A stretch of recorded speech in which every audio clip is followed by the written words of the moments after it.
আমি স্বপ্ন দেখি, আমি স্বপ্ন বুনি, আমি স্বপ্নের মাঝে বেঁচে আছি।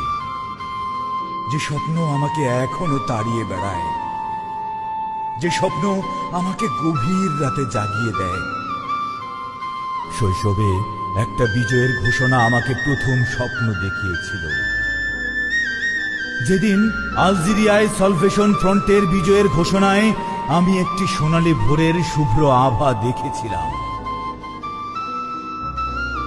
আমি আপনাদেরকে ৯০-এর দশকের কথা বলছি। তখন চারদিক হতে যেন এক বিজয়ের মাহেন্দ্রক্ষণের পদধ্বনি ইথারে ইথারে ভেসে আসছিল। সেদিন মরক্কো হতে ইন্দোনেশিয়ায় মিনারে মিনারে ধ্বনিত হয়েছিল একটি বিপ্লবের আহ্বান। কিন্তু বসনিয়ায় হাজার হাজার মুসলমান হত্যা করে ওরা আমার স্বপ্নকে সেদিন থামিয়ে দিয়েছিল। ইরাক, আফগানে ওরা আমার বুক ভেঙেছিল বটে, তবু আমি থামিনি। বিপ্লবী এক স্বপ্নের মাঝে এখনো আছি, থাকবো অনন্তকাল। কৈশোরে প্রতি রাতে সাইমুমের আহমদ মুসাকে কতবার স্বপ্নে দেখেছি, কত রাত যে আমি আহমদ মুসার বিজয়ী ঘোড়ার ঠকঠক আওয়াজ ও গভীর রাতে তাকবীর ধ্বনিতে জেগে উঠেছি, তা এখনো ভুলিনি। জেরুজালেম হতে মিন্দানাও, আরাকান হতে কাশ্মীর, প্রতিটি জনপদের কান্নার সুরে কতবার স্বপ্ন ভঙ্গ হয়েছে, তা আমি লিখে রেখেছি রক্ত আখরে। এই তো সেই দিন আমার স্বপ্নের পথ ধরে হঠাৎ একদিন তাহরির স্কয়ার আমাকে এ যুগের বদর হয়ে হাতছানি দিয়েছিল। আরব বসন্তের সেই ঢেউ এখনো থামেনি। আবারও গর্জে উঠবে নীল নদের তীর হতে হাফেজ মুরসিরা, আবারও জেগে উঠবে হাসান আল বান্না আর কুতুব শহীদদের পথ ধরে। গগন জুড়ে কালো মেঘের মাঝেও আজ আমি জনপদ থেকে জনপদে স্বপ্নের আহমদ মুসা আর যুগের সালাহ উদ্দিন আইয়ুবীকে খুঁজে ফিরি মাশরেক থেকে মাগরিবে। কালের সাক্ষী হয়ে আছে জনপদ থেকে জনপদের কারাগার, ফাঁসির মঞ্চ কিংবা জালিম শাসকের রক্তচক্ষু ইসলামের বৈপ্লবিক চেতনাকে দাবিয়ে রাখতে পারেনি ওরা, পারবেও না কোনোদিন। হাসি মুখে শহীদি মিছিল বলি আমি এই হৃদয়ে রে, সে কেন জলের মতো ঘুরে ঘুরে একা কথা কয়?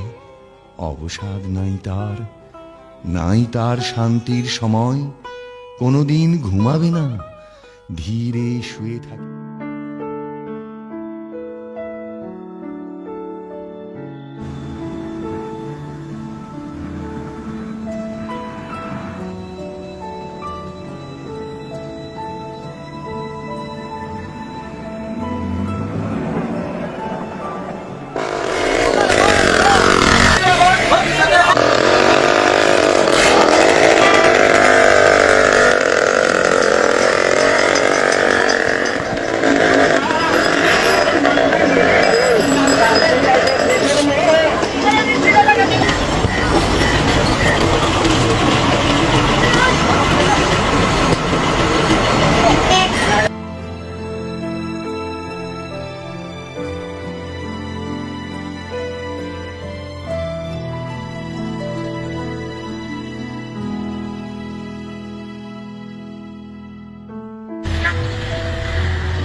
দেখ